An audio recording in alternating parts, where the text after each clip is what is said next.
सबरी मैया जब वहां रहती थी तो गुरुजी ने कहा था राम जी आएंगे तो नित्य प्रति रास्ता बुहारती थी, झाड़ू लगाती थी, प्रतिदिन झाड़ू लगाती थी। राम जी पता नहीं कब आएंगे, आज आएंगे, आज नहीं आए तो आज आएंगे, नित्य यही सोचती थी। अब बड़े भाव में गीत गाती, भाई सबरी झाड़ू लगा रही है, सवेरे सवेरे का समय, और पंपा सरोवर से स्नान करके कोई महात्मा निकल रहे थे, इसकी झाड़ू से कुछ रजकण उड़े, कोई कंकड़ उछटा और वो कंकड़ उन महात्मा को लग गया। महात्मा को रोष आ गया, अरे बाबरी, देख के झाड़ू नहीं लगा सकती? मैं स्नान करके आ रहा हूं, मुझे पूजा करनी है, संध्योपासना करनी है, और तूने अपना झाड़ू का कंकड़ मेरे ऊपर डाल दिया, ये सब में अपवित्र हो गया। तमाम उसको खरी खोटी सुनाई और लौट के गए, फिर से सरोवर में स्नान किया। और जैसे ही दोबारा सरोवर में गोता लगाया तो क्या देखते हैं, सरोवर का जल एकदम जो है गंदा हो गया। अब सारे ऋषि मुनि परेशान के भाई महात्माओं का काम बिना पानी के तो चलेगा नहीं, पानी तो गंदा हो गया, पीने योग्य नहीं बचा। दूर दूर से जहां तहां से पानी लाके काम चलाते हैं। सिंघल जी जब सबको पता लगा राम जी आ रहे हैं तो ऋषि मुनियों को लगा राम जी पतित पावन है, राम जी के चरणों से गंगा जी निकली हैं, उन राम जी के चरण हम इस सरोवर में डलवाएंगे तो सरोवर का जल एकदम स्वच्छ हो जाएगा। और राम जी आए तो उनको बड़ा आग्रह करके ले गए। राम जी ने कहा देखो ऐसा होगा तो नहीं। बोले नहीं नहीं, आप चरण डालिए, आपके चरणों में तो चमत्कार है, आपके चरण गंगा जी को प्रकट करने वाले हैं, अहिल्या का उद्धार करने वाले हैं। राम जी ने कहा चलो। अच्छा, राम जी ने जैसे ही चरण डाले तो सरोवर में अभी तक तो गंदगी थी, अब तो उसमें बड़े बड़े कीड़े हो गए, अब तो और बिल्कुल वो छूने योग्य नहीं रहा। राम जी बोले भैया निश्चित यहां किसी भक्त का अपराध हुआ है, किसी भक्त अपराध के कारण ऐसा हुआ है, उसी भक्त को लेके आओ जिसके अपराध के कारण ये जल दूषित हुआ है, उसी से शुद्ध होगा। कौन ऐसा भक्त है? सब महात्माओं को याद आया, बोले सबरी का अपराध हुआ था, सबरी को गालियां दी थी, तभी से ये खराब हुआ है। सबरी को ढूंढने गए, सबरी को पता लगा ऋषि मुनि लोग जो है मुझे ढूंढ रहे हैं, मेरे पैरों की मिट्टी ले जाके सरोवर में डालेंगे। राम जी ने कहा कि उसी भक्त के चरणों की रज लाके इसमें डालो तो ये शुद्ध हो जाएगा। सबरी को लेने गए, सबरी छुप गई झाड़ियों में, ये ऋषि मुनि महात्मा मेरे को कहीं चरण ना पकड़ ले, मैं तो पापिन हूं।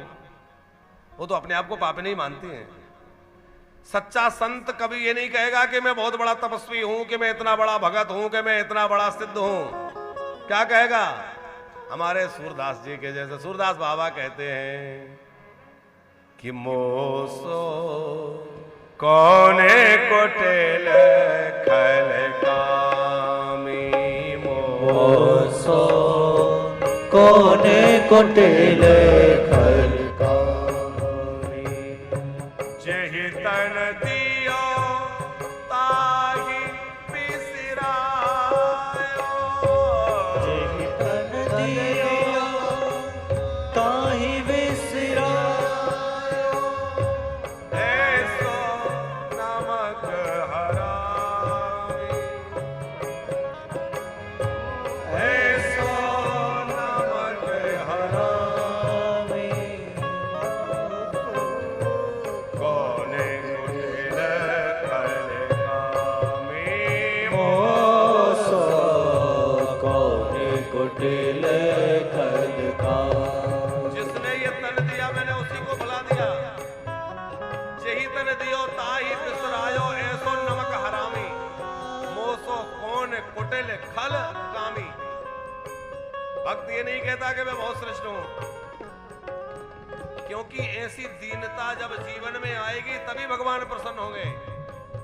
और मन में ये अहंकार रहेगा कि हम बहुत बड़े ज्ञानी हैं, हम बहुत बड़े तपस्वी हैं, हम बहुत बड़े भगत हैं, तो भगवान कहेंगे भैया बड़े बने रहो, हम तो बड़ों से दूर ही रहते हैं। भगवान तो सूरदास जैसों पर, सबरी जैसों पर, जिनके अंदर दीनता है, विनम्रता है, जो अपने आप को बहुत छोटा मान के भगवान के चरणों में लगे, उन पर रीझते हैं। मोसो कौने कोटेल खल कामी, मोसो कौने कोटेल खल कामी, हर भर विषय को धायो,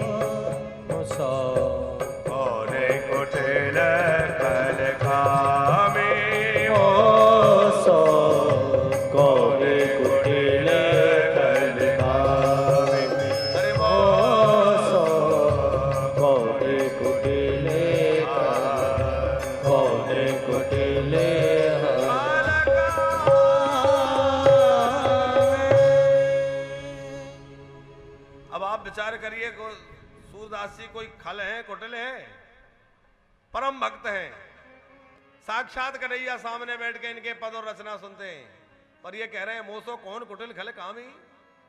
वो स्वामी तुलसीदास जी कह रहे हैं अति मत बंद गवार, मैं तो अति मति मंद हूं, गवार हूं। क्या वो गवार है? ये उनकी हृदय की दीनता है। ऐसे ही सबरी मैया छुप रही है, भाग रही है, बोले मैं तो पापिन हूं, और ये महात्मा मेरे चरणों में स्पर्श ना कर ले, मेरे चरणों की रज ना उठा ले। सबरी छुप गई, लेकिन राम जी ने कहा जहां सबरी रहती है वहीं की मिट्टी उठा लाओ, उसके पैर तो पड़ते ही होंगे। सबरी की आश्रम की मिट्टी उठा के लाके सरोवर में डाली, और जैसे ही सरोवर में सबरी के चरणों की रज डाली, सरोवर का जल एकदम निर्मल हो गया, एकदम सुगंधित हो गया, निर्मल हो गया। यहां भगवान अपने भक्त की महिमा प्रकट करना चाहते हैं कि मेरा भक्त कोई भी हो सकता है। ये कोई बात नहीं कि वो स्त्री है, कि भक्ति में कोई पुरुषों का ही अधिकार हो ना, ऐसा भी नहीं कि वो सवर जाति में जन्म ली है तो कोई बड़ी जाति के लोगों का भक्ति में या भगवान पे अधिकार हो, नहीं। कोई किसी जाति में जन्मा हो, कोई स्त्री हो, पुरुष हो, छोटा हो, बड़ा हो, कैसा भी हो, भगवान सबके हैं और भगवान सबको एक समान भाव से देखते हैं। बस उनको प्राप्त करने के लिए प्रेम होना चाहिए। अब भगवान द्वारिकाधीश आ रहे हैं, सबरी मैया तैयार जो है, यहाँ विदुरानी तैयारी कर रही है। विदुरानी के घर ठाकुर जी पधारे, और विदुरानी ने क्या खिलाया? विदुर जी तो मेवा मिष्ठान लेने गए थे, विदुरानी ने कुछ केले रखे थे, वही सामने रख दिए, प्रभु ये पाइए। और प्रेम इतना कि विदुरानी अपने हाथों छिलके उतार उतार के खिला रही है, और छिलके उतार उतार के खिलाते खिलाते क्या हुआ, छिलका ठाकुर जी को देने लगी और गरी फेंकने लगी। वो भूल गई कि करना क्या है, क्योंकि इतनी ज्यादा हड़बड़ाई हुई है, पूरा ध्यान श्री कृष्ण के मुख पर है। अब वो छिलका उतारती है, ठाकुर जी को दे देती है। ठाकुर जी बड़ी देर तक छिलका देखने के बाद सोचे कि मेरा नियम है कि प्रेम से मुझे कोई कुछ भी दे मैं पा लेता हूं, अब इतने प्रेम से दे रही है, फेंकूं कैसे, अनादर हो जाएगा, इसका तिरस्कार हो जाएगा। प्रेम से छिलका पाने लगे, एक दो नहीं जाने कितने छिलके श्री कृष्ण खा गए। अब जो है जब विदुर जी आए तो उन्होंने देखा कि गरी आंगन में पड़ी है, गोविंद के हाथ में छिलका है, समझते देर नहीं लगी, इस पागल ने छिलके खिला दिए। फटकार लगाई, बाबरी है तूने क्या किया, अरे तूने मेरे प्रभु को छिलके खिला दिए। तब जो है अपने द्वारा लाए हुए मेवा मिष्ठान प्रभु को दिए, और ठाकुर जी बोले काका जी बुरा मत मानना, काकी के छिलकों में जो स्वाद था वो स्वाद आपकी मेवा मिष्ठान में नहीं है, क्योंकि मुझे तो प्रेम का स्वाद लगता है। सबरी के फलों की प्रभु कितनी प्रशंसा करते हैं। आप विचार करिए कि वन में कितने ऋषि मुनि मिले, सबने कोई ना कोई उपहार दिया, किसी ने कंदमूल फल खिलाए, किसी ने कुछ खिलाया। तो जहां भी अगस्त जी के यहां गए, सरभंग जी के यहां गए, जो जो ऋषि मुनि मिले, सबने कुछ ना कुछ राम जी की सेवा करी होगी कि नहीं। पर राम जी उन सब के फलों की, उन सब के कंदमूल की चर्चा नहीं करते, जहां जाते हैं वहां सबरी के फलों की चर्चा करते हैं कि घरे घरे गुरु ग्रह प्रिय साधन सासुरे, जब जहां भई पहुनाई, जब जहां भई पहुनाई, तब तहां कहे सबरी के फलन की, तब तहां कहीं सबरी के फलन रस माधुरी न पाई, जानत प्रीत रे तेरा रघुराई। जब जब भी कहीं ठाकुर जी राम जी की अगवानी भई, कौशल्या जी बढ़िया भोजन बनाया, इतने दिनों के बाद राम जी लौटे हैं वन में रह के, जंगल में रह के कड़वे कसेले फल खा के समय बिताया होगा, बढ़िया भोजन बनाऊं। कौशल्या जी ने सिंघल जी अपने हाथों से रसोई बनाई, वो अपने हाथों राम जी को पवाने लगी और पाते पाते राम जी के नेत्र भर आए। कौशल्या जी ने पूछा क्या बात है, कुछ कमी रह गई? रोते रोते राम जी ने कहा नहीं मां, कमी कैसे रह जाएगी, आपने इतने प्रेम से जो बनाया है, पर आपके इस भोजन को पाकर के मुझे वन में मिली हुई सबरी मैया के बेरों की याद आ रही है। उसके बेरों में भी क्या मधुरता थी, क्या मिठास थी, वो मिठास में भूल नहीं पाता। खारे गुरु ग्रह, गुरु माता अरुणधती ने जब भोजन पर बुलाया और प्रेम से जिमाने लगी तो राम जी फिर वही चर्चा छेड़ देते हैं। बोले मैया तुम्हारा भोजन तो बहुत प्यारा है, बहुत स्वादिष्ट है, लेकिन वन में मिली सबरी मैया के बेरों की याद तुम्हारे भोजन ने मुझे दिला दी, मुझे वो अभी तक स्वाद भूला नहीं। मित्रों के घर अपनी ससुराल जनकपुर में जब जहां पहुंचाई वही